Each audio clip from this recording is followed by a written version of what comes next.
Great society. Do we have a pointer? I don't know if we have a pointer. So David is from right about here. And so that's part of the area that we serve at the University of Kentucky, trying to address many of the same patient populations that you all do in eastern Kentucky, and trying to address those challenges is very difficult. And we're going to switch gears a little bit from talking about how difficult it is to diagnose preterm labor, talk about how futile it is to try to look at a series of risk factors and know what's going to happen, and transform our thought process to say that, well, what we know is that there's a couple of mechanisms that can lead to preterm birth, and that we really need to understand pregnancy. We need to understand whether those mechanisms are actually functioning, and if we identify a patient that has something unusual or abnormal going on, then we have the opportunity to intervene.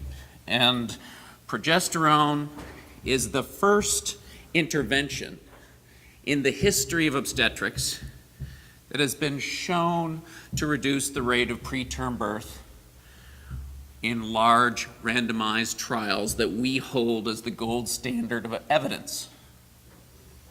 That's a pretty remarkable statement. We don't have anything else that fulfills that kind of criteria. And check. Okay. And so it's something that we need to pay attention to. We need to understand about how we got to this point. It's our first step in this direction. It is the first time we have our single intervention to try to alter the rate of preterm birth, which we all know is very, very important from our excellent speakers this morning. So I do have a variety of disclosures. I am an inventor. I like to tinker. I like to think about what's happening, and I'm going to try to challenge you all to do that. I have a patent on progesterone. I have a patent on a variety of other interventions that try to prevent PROMS complications as well as other complications from preterm labor. Having said all that, I get no money from any of those things. So it's nice to invent and to think, but I don't get lots of paychecks coming from it. So I'm not able to tell you, use this and it'll change what happens to my paycheck. So today's objectives are to discuss some basic science of what's happening, talk about some of that trial data, summarize our best present approach, and hopefully guide a better understanding for how we go from here. What's next? Is this a blueprint for what to do? Well, we already know why preterm labor and preterm birth is important. It is simply the #1 cause of infant morbidity and mortality worldwide. It is it. It kills and maims and causes more complications than anything else we face. And it obviously has a variety of other factors that Dr. Fuentes elegantly talked about, and how does it impact families and their remainder of their lives. And there is, as Dr. Lewis pointed out, a remarkable economic burden to this particular complication of pregnancy. And with a remarkable amount of effort, we are making some headway. There is some good news. We are changing. We have to develop almost a societal change in how we approach preterm labor. We have to come up with new rules. We have a 39-week rule. We have to ensure that our interventions of delivering a 35-weeker is actually purposeful. But once we go through and change some of the culture, we can see some remarkable improvements and see some changes in the rate of preterm birth. But what we need to do to make further progress is to focus more on mechanisms. And so can we, if we truly understand pregnancy, can we use the hormone that's responsible for pregnancy to prolong pregnancy when we need it? So the simple challenge is saying, if progesterone is the hormone that allows a woman to maintain and stay pregnant, when do we give her extra progesterone so that its actions within the reproductive tract can stimulate progesterone receptors and allow her to maintain pregnancy. And we usually don't think of pregnancy this way. We're not thinking about progesterone and progesterone receptors.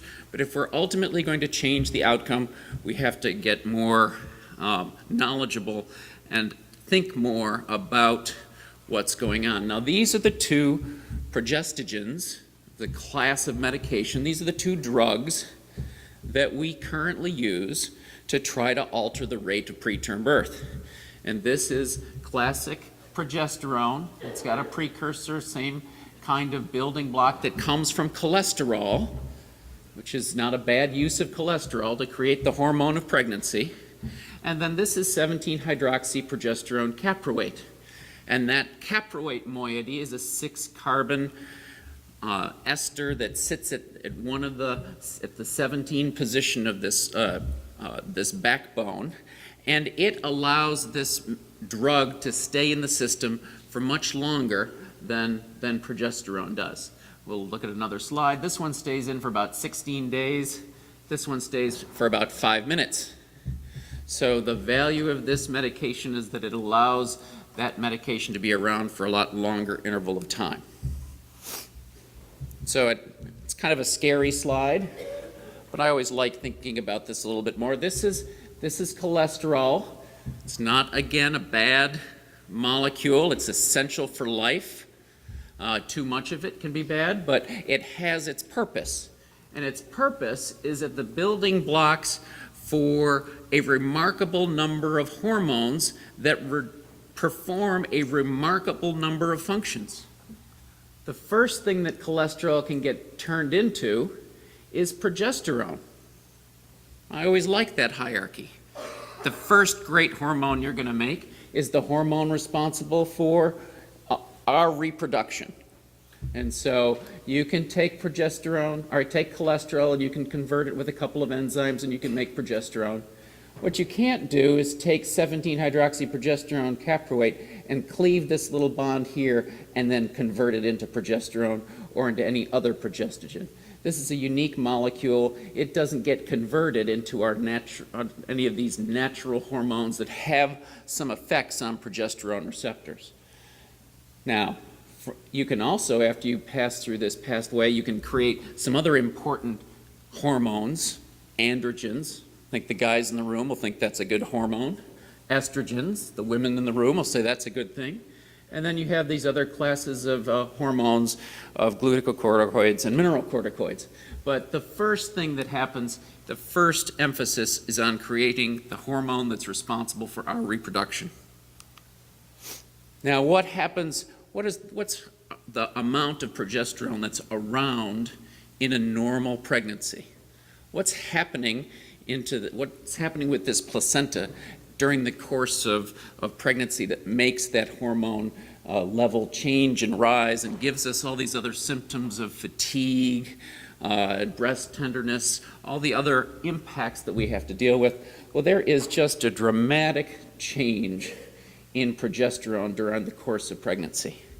The amount of progesterone that's around at 20 weeks is roughly a third of the amount of hormone that's produced by the same placenta during the course of the remainder of the pregnancy. It is not a static amount of hormone production. Roughly 75 milligrams is made every day at 20 weeks, and almost 300 milligrams per day on average is made in the later part of pregnancy. So this factory of a placenta is making a remarkable amount of hormone. And you can imagine that in twins, there's more hormone that's made because the placenta is bigger, and true enough, roughly twice the amount of hormone is around in the serum in the case of twins as it is in singletons. So if we're going to impact what we're trying to do with progesterone and try to prolong pregnancy, it makes sense that it's not a static amount of hormone that's around all the time. Now we'll talk, that's one of the limitations of our current strategies, but we'll tend to give the same amount of hormone all the time and hope to see some kind of benefit. This is one of my favorite pictures, second favorite. It's imagining if this hormone, which is made from cholesterol and is so similar to the hormone for males and the hormone for females, and important things like glucocorticoids and mineralocorticoids, if there's just some subtle differences in how those hormones look, how is it going to react with this thing called a progesterone receptor that's ultimately going to make things happen, that's going to allow a pregnant woman to stay pregnant? Well, it fits like a glove. It is a remarkable relationship between this hormone and this receptor. You make subtle little changes, it's not going to fit as well. The hormone of pregnancy does not affect my male hormone receptors. The hormone of pregnancy is not impacting the female hormone receptors. Very small variations in this structure will have remarkable impact on how well progesterone interacts with its receptor.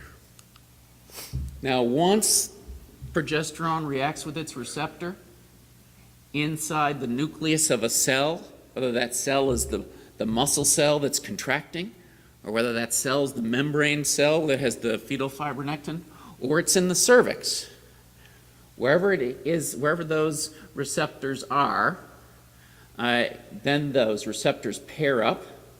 They go to the nucleus of the cell. They act like a great big, best way people have talked, great big set of wings that go around the DNA.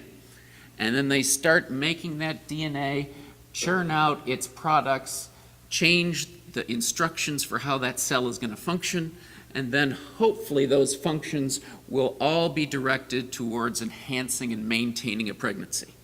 So progesterone is working primarily through these nuclear receptors. There's some other membrane-bound receptors that progesterone interacts with, and again, functions to enhance what is going on in the reproductive tract in order to maintain this growing baby, the stresses and the difficulties that are placed on that reproductive tract, maintain those functions for the course of a pregnancy.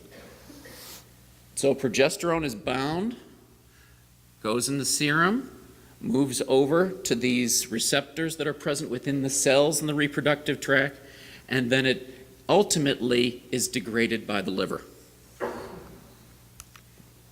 So we can alter this basic paradigm by either giving extra progesterone and improving what those progesterone receptors do, or we can reduce how much progesterone is broken down in the liver. Either one, hopefully those will ultimately increase the bioavailability of progesterone within the reproductive tract to enhance the outcome of pregnancy. Now, I can tell you that one of these drugs, 17-hydroxyprogesterone caproate, those shots that you may be giving, is actually having one of its major effects in the liver. We don't tend to think of that, but it's actually working within the liver to block the degradation of progesterone, and the more 17-hydroxyprogesterone caproate that's in the serum, the higher the amount of progesterone that's in the serum. So its action may or may not be directly within the reproductive tract. When you give those shots, what you may be doing is altering some of progesterone's catabolism and then allowing some of that progesterone to be available to other structures. So when we go through and we try to invent things and try to alter the rate of preterm birth, we first come up with animal models that say, here's a group of there's a mechanism for how preterm birth can happen, and then we look at those molecular responses and see if we can alter some of those things and see if there's an impact. If you give progesterone to mice, you can alter how much of that DNA is being made, and you can alter some of those mechanisms. Now, what we learned in one model is that progesterone is good to do that, but that 17-hydroxyprogesterone caproate is not. You can also look at the immune system, because we've talked about the debris that collects within the uterus and the cervix, and that accumulating debris may be very important, and we know about infection and inflammation and how it can cause preterm labor. Well, if you look at what progesterone can do, but unfortunately what that 17-hydroxyprogesterone caprate can't do is also in animal models, it can influence the immune response, alter the amount of T4 regulators, the amount of macrophages, and the breakdown of collagen within the cervix. So we have some basic science models that says adding extra hormone of pregnancy can actually improve pregnancy outcomes. So that's a good start. What are the physiologies then that we're hoping to ultimately change? Well, one thing that we've learned is that the cervix can shorten prior to preterm birth. And if we want to make the cervix work better, if we want to preserve some cervical function, then we want to have progesterone potentially act to stop breaking down the collagen,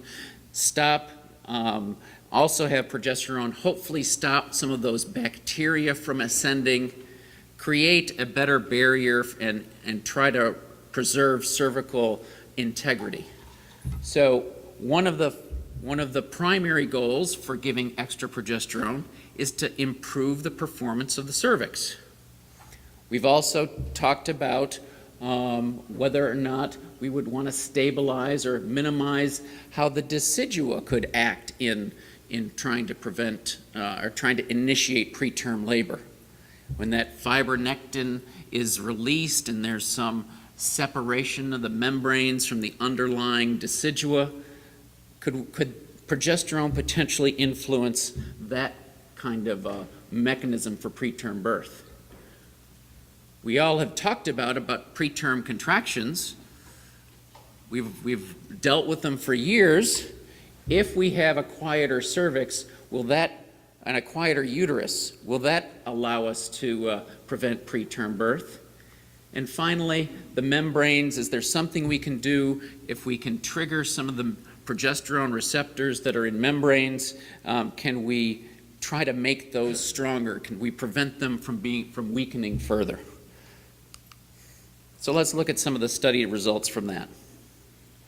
Well, we know that giving extra progesterone can, by some very elegant mechanisms, can influence how much the uterus contracts. In this trial, those women that were given progesterone had fewer contractions than those that did not have progesterone. So we can see some significant differences in those two populations. What about the cervix? Can we influence how the cervix is working? Well, if you look at a variety of studies, you can see that you can alter the potential for how much water, how much softening is happening to the cervix.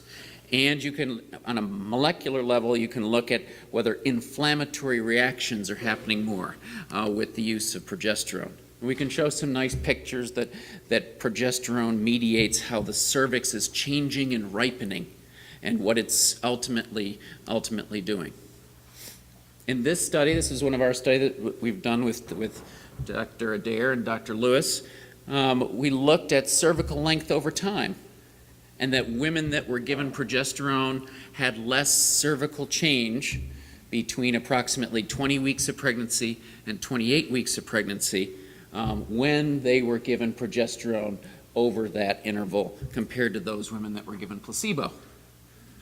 So our intervention seems to have an effect on the cervix. This was a very recent publication on how fetal membranes were functioning.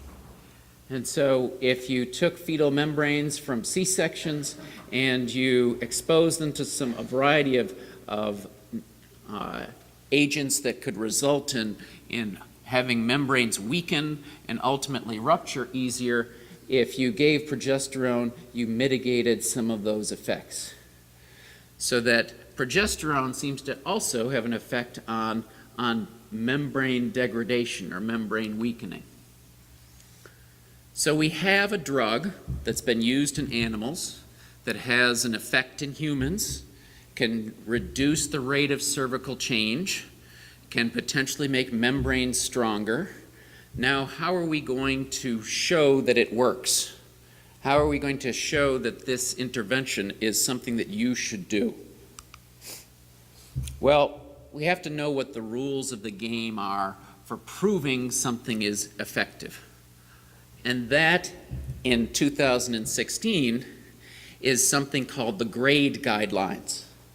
So the GRADE guidelines look at and literally grade what the quality of evidence is that says whether something is useful or something is not useful. And we know that the best kind of data for evidence-based medical practice is going to be evidence that comes from well-performed, randomized, double-blind, placebo-controlled trials.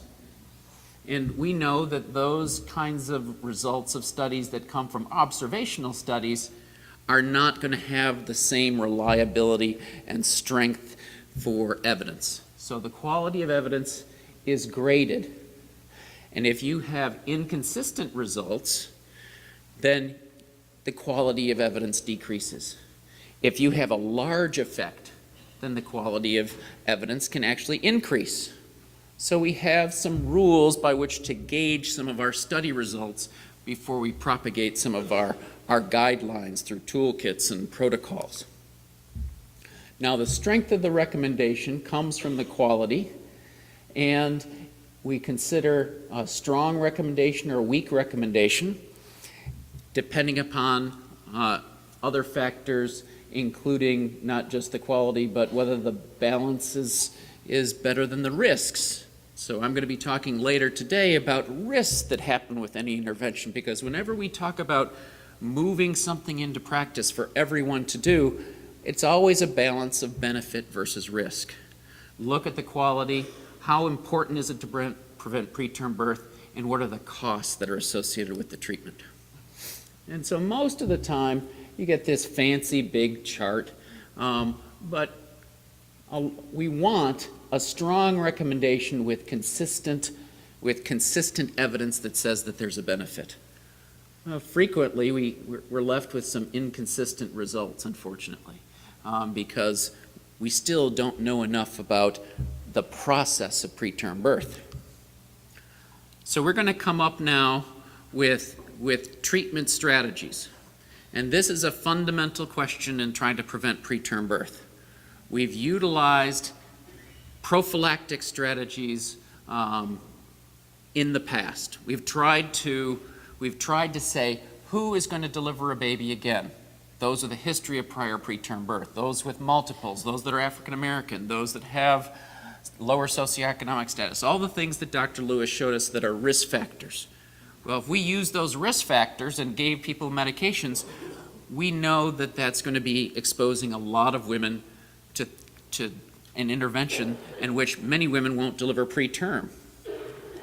What about waiting till the end? What about waiting until after their bag of water breaks, or after we identify them in having overt disease? Being diagnosed with preterm labor and being 5 to 6 centimeters, is that going to be the time for us to intervene? Well, the answer is no, it's probably too late. So we overtreat in this group. We're probably too late to the game in this group. And what we need to try to do is find some kind of signal, some kind of biomarker that tells us this process is evolving, and we have an intervention that we can apply during that interval that will hopefully modify the mechanism that will ultimately lead to preterm birth. And so the two big biomarkers that you've heard all about this morning are fetal fibronectin, which is a biochemical biomarker, and cervical length measurement, which we do on labor and delivery every day. Let's go through how we historically approach this, taking women with a history of prior preterm birth and prophylactically exposing a lot of those women to an intervention. Well, that dates back to a trial from 2003 with Dr. Meese. It was published in the New England Journal of Medicine. It transformed the idea and the use of progestogens to prevent preterm birth. And it's still Acog recommended based upon this single study.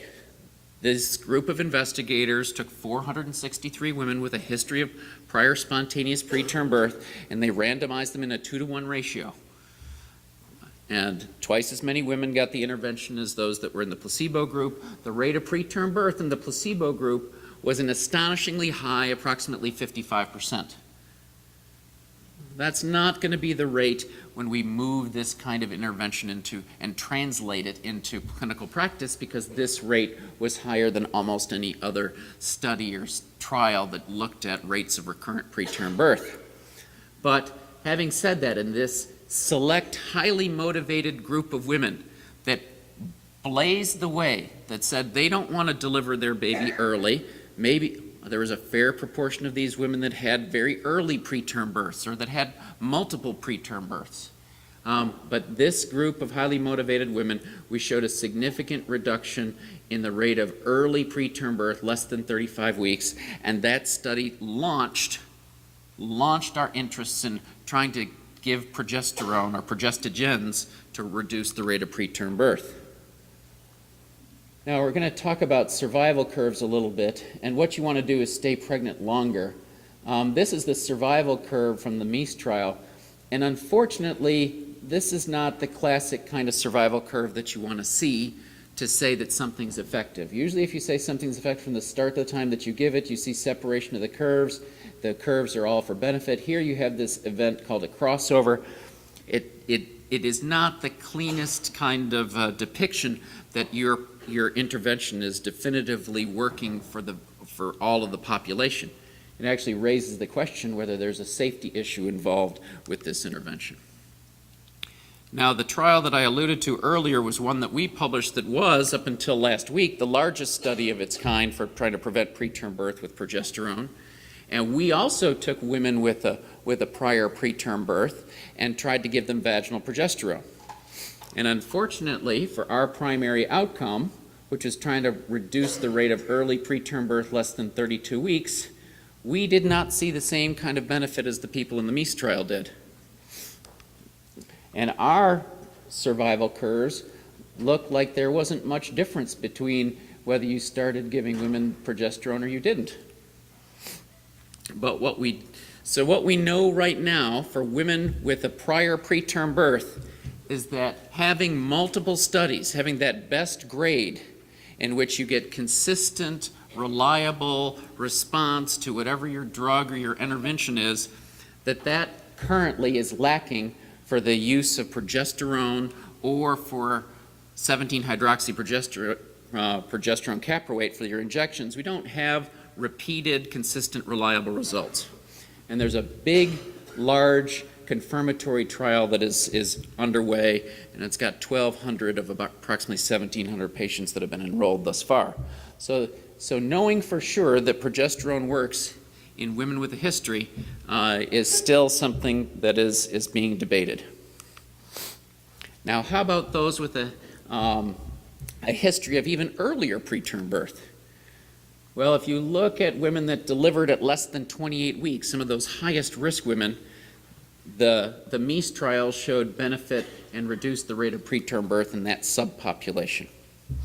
If you looked at giving vaginal progesterone or the shots, the injections, in women with a history of very early preterm birth, you could show that there was a difference between the women that gave the vaginal progesterone versus those that had the shot.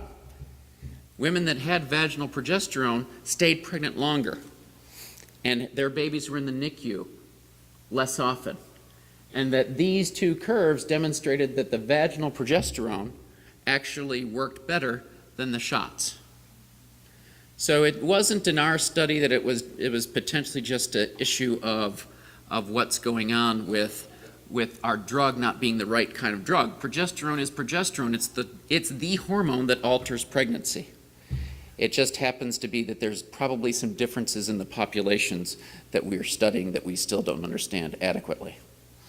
So, for women with a history of preterm birth, just prophylactically exposing them to a medication, if you look at the studies that have been done, and even a recent study that was published or presented last week, prophylactic interventions may be limited to those that are at the highest risk. Now, that's not Acog's recommendation. Acog will tell you should use it for all women with a history of prior preterm birth, but I'm going to suggest to you that I think you're going to see some changes in those recommendations as we obtain more data. Now, how about the biomarker story?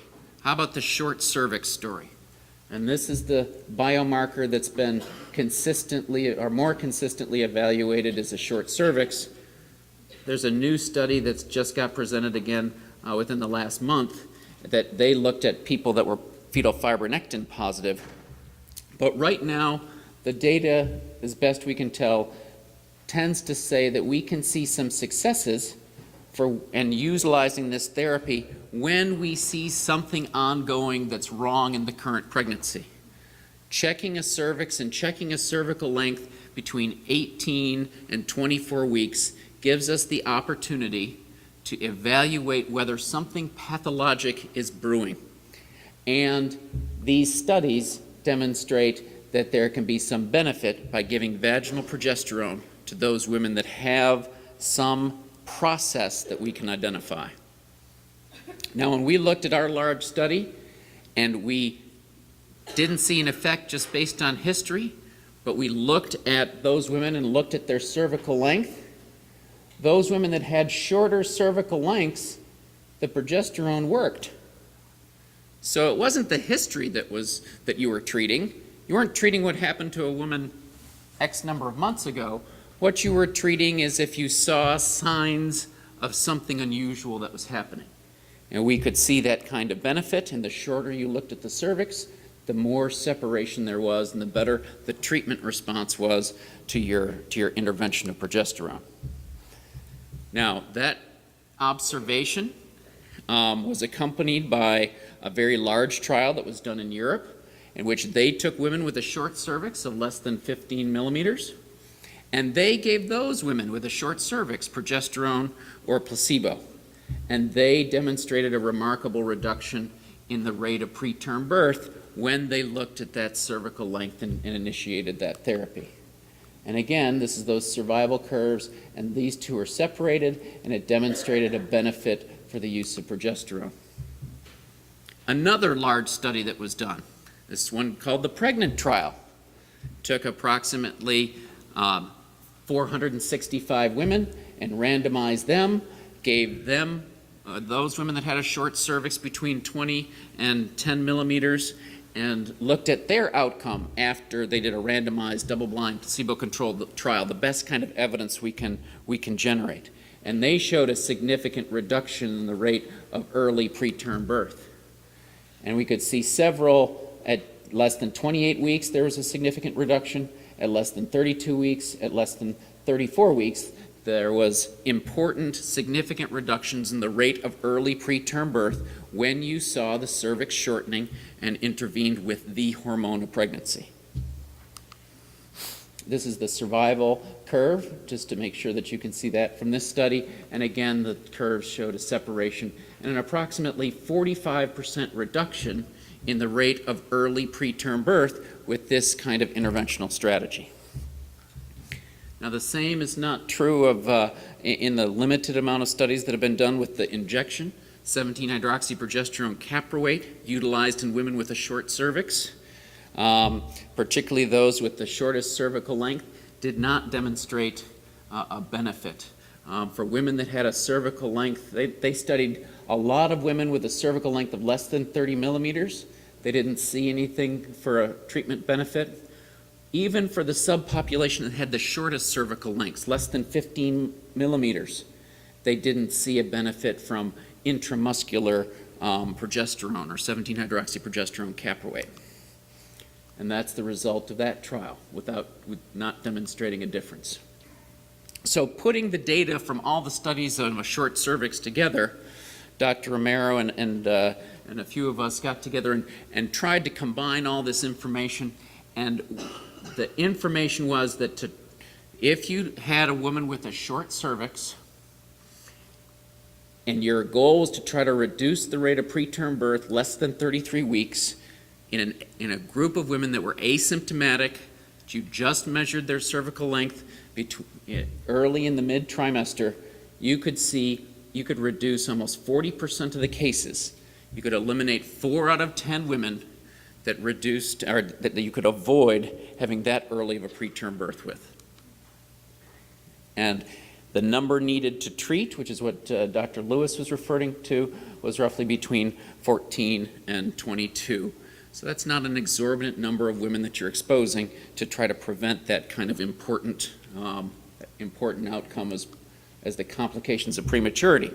So again, no other intervention in the history of obstetrics has as much evidence for efficacy to prevent the rate of preterm birth than vaginal progesterone when indicated for women with a preterm mid-trimester short cervix. And that's the best kind of grade that we can give. Now, the recent trial that was just presented this past month is by Dr. Norman. Dr. Norman did a very large study, roughly 1,200 patients. In her study, mostly European centers, she included patients that had a history of preterm birth, patients that had a short cervix, less than 25 millimeters, and those with a positive fetal fibronectin. That's a lot of different kind of mechanisms and a lot of different ways to try to get to preterm birth, but a very diverse population. They all included it in trying to look at hoping progesterone was a wonder drug. Now, unfortunately, from their study, they did not see a significant difference in those populations. Just like we showed, history doesn't seem to be treated by giving vaginal progesterone. You can't change the past. What they did show, interestingly, was a significant reduction in neonatal death. They had a significant reduction in abnormal head ultrasounds of babies that were born. There was a significant reduction there. But when they looked at a variety of different other composite outcomes or the overall mortality after 2 years, they didn't see a difference. So this study is yet to be published, but it's probably going to give us further rationale to say progesterone is not a wonder drug. You have to try to identify the appropriate population to treat. It's not going to be something that we treat for everybody. How about multiple pregnancies? Just to further show that it's not a wonder drug, if you give progesterone to a lot of pregnant women that have multiples, you don't change the rate of preterm birth. No significant benefit with that intervention. How about triplets? It just goes to prove that when triplets and twins are around, there is a whole bunch of progesterone. And giving a little bit more on top of what is already there doesn't seem to be making a lot of difference. So, twins with a short cervix, one study from the Middle East has demonstrated a benefit in women that had a cervical length between 20 and 25 millimeters in twins that were given that. Is this a subpopulation that may work? I don't know. That needs a lot further evaluation. So, utilizing this kind of intervention strategy in twins is not indicated. And we have multiple studies to demonstrate that it's not efficacious. And we'll talk later this afternoon as to whether or not you're actually causing harm by doing that kind of a recommendation to your patients. How about those patients at the end of the spectrum, those that have disease, PROM, or preterm labor? Well, in patients that have PROM, a large study, again, Dr. Lewis was involved in, no benefit with this kind of intervention. Again, those are the survival curves, and they look almost identical. Patients with preterm labor, study out of France, those women that were treated later in pregnancy, presumably after a lot of the pathophysiology of preterm delivery had progressed. Those women that were exposed to 17-hydroxyprogesterone caproate did not get a benefit. Giving progesterone at 30 weeks to try to prolong a pregnancy hasn't been shown to be useful. In one study in which vaginal progesterone was given for women that had a short cervix and positive fibronectin or an abnormal Bishop score at an average of 29 weeks. There actually was an earlier delivery in the progesterone group. Women that were treated actually did worse. So just make sure that we don't overgeneralize what we're doing and that we have to be careful. So in women that have disease, prom or preterm labor, no remarkable benefit for utilizing progestogens to try to prevent and prolong pregnancy and prevent preterm birth. So the Acog recommendations date back to 2012. All of the studies that I've talked about have been published since those recommendations came out. Cervical length screening in singletons is not mandated as of yet. There's no statement that says you must check a cervix at 20 weeks, but it can be viewed as reasonable, and you can consider utilizing progesterone in that population. For women with a history of spontaneous preterm birth, even all the way up to term, the American College in 2012 says that it's reasonable to consider the use of vaginal progesterone, or for the use of progestogens to prevent preterm birth. So the way I try to put things together is simply in knowing when things are at risk, knowing when things are at less risk. And then we have the gray in the middle. So if you have no history of prior preterm birth and you start seeing that cervix shorten, we always talk about 25 millimeters, but remember it gets greater and greater and greater the risk, the shorter the cervix gets. And think about utilizing medical therapy, particularly progesterone, vaginal progesterone. There's reproducible and generalizable evidence that says that that's a good intervention in folks that have a shorter cervix, less than 20 millimeters. Cervical cerclage in this population isn't been demonstrated to have a remarkable benefit yet, but you probably are going to look at hopefully some other studies that look at some women that are at the highest risk, and that's going to probably be the justification for considering some of the higher risk interventions, but those studies are yet to be performed. Observation, bed rest, modified bed rest, serial evaluations with NSTs, those are going to be appropriate for those women that are going to be at some higher risk that are always in the gray zone. Women that are in the gray zone deserve our attention to try to prevent complications for their pregnancy. So if you have a history of preterm birth, think that a shorter cervix doesn't have to be as short for them to be at risk, and that you can be reassured if they have very long cervixes, but their time for their danger is different with their different cervical lengths. So hopefully what I've presented to you is a roadmap. It gives us an indication, it gives us a strategy, an idea of how we can start to tackle preterm birth. It is difficult. It requires all of us. It requires the march of dimes. It requires culture change and 39-week rules. It requires a lot more evaluation earlier in a pregnancy for us to look at a cervix, see if a cervix is changing, get a hint if there's something ongoing with this particular pregnancy. Fibronectin, cervical length, we're likely going to use these tools to try to find other interventions other than just the hormone of pregnancy that alters those ultimate mechanisms that lead to preterm birth.